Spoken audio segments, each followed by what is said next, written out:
Kung nanonood ka ng PBA, siguradong pamilyar ka sa mukha ni Apple David, ang babaeng laging nandoon sa sideline. Ang courtside reporter na ang boses ay bahagi na ng karanasan ng bawat PBA game. Ang babaeng kilala sa kanyang sharp reporting, natural na karisma, at malapit na relasyon sa mga players at coaches sa hard court. Ngayon, hindi na lang ang kanyang trabaho ang pinag-uusapan. Ang kanyang personal na buhay ay naging sentro ng isang kontrobersya na sumabog sa buong social media. Pero hindi lang ito kwento ng isang viral na chismis. Hindi lang ito kwento ng isang age gap na relasyon. Ito ay kwento ng isang babaeng nagsimula bilang isang volleyball player, na naging courtside reporter ng UAAP, na naging isa sa mga pinakakilalang mukha ng PBA, na ngayon ay buong tapang na nagtatanggol ng kanyang karapatang magmahal sa isang 18 anyos na Letran Knights basketball player na nagngangalang Chad Gamad. At ang kwentong ito ay mas komplikado at mas nagpapaisip kaysa sa anumang headline na nabasa mo tungkol sa kanya. Para maintindihan natin ang kwento ni Apple David, kailangan muna nating pag-usapan kung sino talaga siya. Ang tunay niyang pangalan ay Hydel Ann Apple David. Ipinanganak at lumaki siya sa Quezon City at may dugong Kapampangan. Mula sa pagkabata, malinaw na ang kanyang personalidad. Madalas siyang tawaging Bibo nung bata pa siya. Mahilig kumanta, mahilig sumayaw, mahilig umarte. Pero hindi lang siya isang masiyahing bata. Mahilig din siya sa sports. Nakikipaglaro siya ng basketball sa mga kapitbahay. Nakikipagpustahan sa bilyaran. Isang volleyball player siya sa parehong grade school at high school, bago naging interesado sa basketball noong 2006. At ang kombinasyon ng kanyang masayahing personalidad at pagmamahal sa sports ay naging pundasyon ng isang karera na hindi niya inaasahan. Pero hindi agad naging madali ang kanyang pasok sa sports media. Nag-aral siya ng communication sa Miriam College. At pagkatapos ng graduation, nagsimula siyang mangarap na maging bahagi ng mundo ng sports broadcasting. Noong 2019, nag-audition siya para maging courtside reporter sa UAAP sa Adamson University. Daan-daang aplikante ang sumali sa audition at screening. Kaya naman, nang makita ng mga sports network ang kanyang husay, hindi na siya huminto. Dahil sa kanyang kumpiyansa sa sarili, galing sa interviews, at natural na karisma sa camera, naging regular siya sa mga collegiate at professional leagues na pinamamahalaan ng mga sports network tulad ng AKTV at TV5. At sa huli, naging isa siya sa mga pangunahing courtside reporters ng Philippine Basketball Association. Ilang season na siyang naghahatid ng balita mula sa hardcourt ng PBA. Kilala siya sa kanyang bubbly personality, sa kanyang engaging na paraan ng pag-report, sa kanyang strong rapport sa mga basketball players at coaches.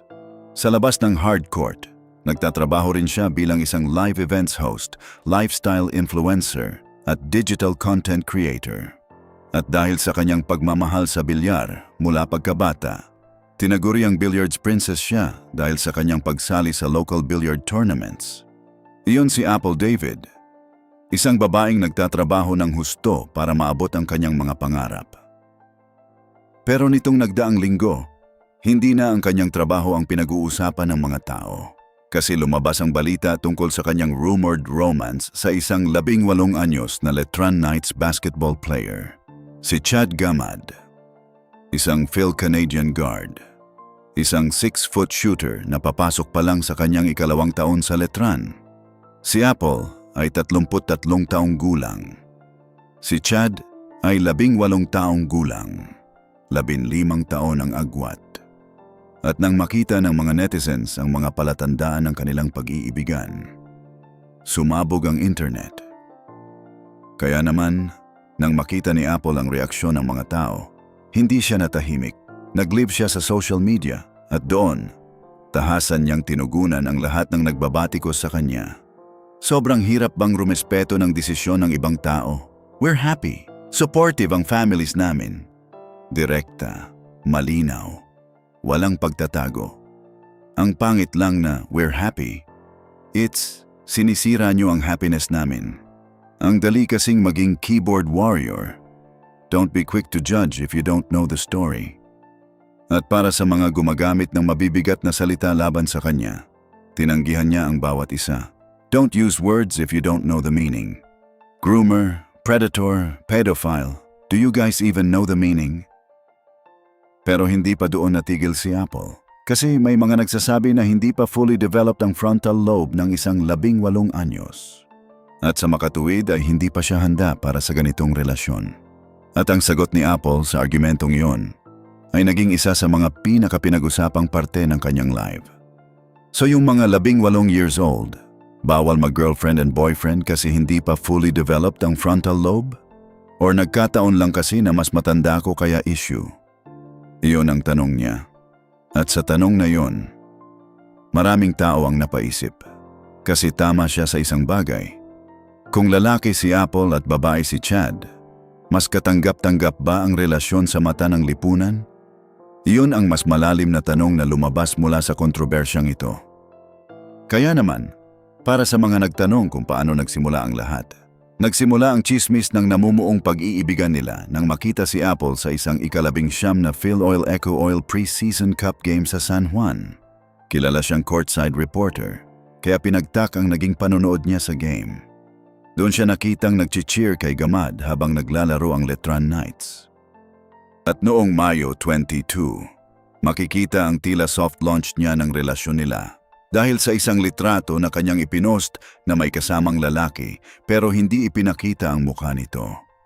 Isang buwan na silang nagde-date ni Chad nang opisyal niyang kinumpirma ang relasyon.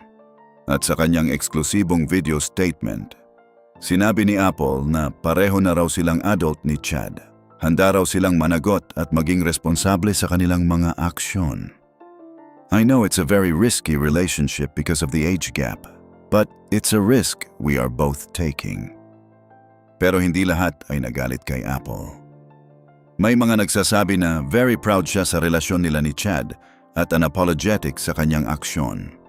May ilan din ang nagsasabing i-unfollow na nila si Apple dahil hindi na siya nakakapagbigay ng inspirasyon sa kanila. Ikinagulat din nila ang ilang mga nasabi niya sa kanyang live. Hindi talaga nila na-gets, no? Sa buhay ba natin lagi tayong nakakapili? Paano yung mga dumating bigla sa sitwasyon and you just can't explain it? I cannot explain it. At sa mga salitang iyon, nagsimulang maunawaan ng ilan ang kanyang sitwasyon. Kasi minsan, ang pagmamahal ay hindi nagtatanong ng pahintulot. Minsan, dumadating lang ito. At ang tanong ay hindi kung tama o mali ang pakiramdam. Ang tanong ay kung paano mo ito haharapin ng may responsibilidad. Kaya naman, sa kabila ng lahat ng ingay, isang bagay ang malinaw mula sa pahayag ni Apple. Handa siyang harapin ang lahat ng kahihinatnan ng kanyang desisyon. Kahit anong ingay nyo or kahit iparating nyo sa ibang universong issue, kahit ano pang bashing ang abutin niyan, kayo lang ang nasa-stress. At para sa mga taong sumusuporta sa kanya, sa mga tao po na nakakaintindi, sa mga tao po na sumusuporta at nagpahatid ng mga mensahe nila, maraming salamat po sa inyo. At para sa mga na-offend, we're sorry but we just ask for respect as this should be a happy time for us. Hanggang sa kasalukuyan, naghihintay pa ang lahat ng magiging reaksyon at pahayag ni Chad Gamad sa isyong ito. Wala pa ring official statement galing sa kanya tungkol sa relasyon nila ni Apple David. Ito ang kwento ni Apple David. Hindi lang kwento ng isang courtside reporter na may controversial na relasyon. Ito ay kwento ng isang babaeng nagsimula sa volleyball courts ng kanyang high school, na naging isa sa mga pinakakilalang mukha ng PBA, na ngayon ay buong tapang na nagtatanggol ng kanyang karapatang magmahal. Tama man o mali sa mata ng iba, ang kanyang determinasyon na harapin ang lahat ng kahihinatnan ng kanyang desisyon ay isang bagay na hindi mo maaaring balewalain. Ikaw na nanonood ngayon, baka isa ka sa mga nagtatanong kung tama ba ang ginawa ni Apple. Baka isa ka sa mga naniniwala na may karapatang magmahal ang sinuman, kahit hindi sang-ayon ang lahat. O baka isa ka sa mga nagtatanong kung bakit mas katanggap-tanggap sa lipunan ng isang mas matandang lalaki na may mas batang nobya, kaysa sa isang mas matandang babae na may mas batang nobyo. Ang kwento ni Apple ay nagbubukas ng isang mas malaking usapan tungkol sa double standards ng ating lipunan pagdating sa relasyon at edad. At iyon ay isang usapan na matagal na nating dapat sinimulan. Ang hindi sinasabi ng ibang balita, hindi lang ito kwento ng isang age gap na relasyon. Ito ay kwento ng double standards ng lipunan pagdating sa edad at relasyon. At kung paano ang isang babaeng may mas batang kasintahan ay mas maraming kino-question kaysa sa isang lalaking may mas batang kasintahan. Ang pinakamahalaga sa kwento ni Apple David ay hindi ang edad ni Chad. Ang pinakamahalaga ay ang tanong na itinaas niya mismo. Kung lalaki siya at babae si Chad, magiging ganito pa rin ang reaksyon ng mga tao? Iyon ang tanong na dapat nating lahat sagutin.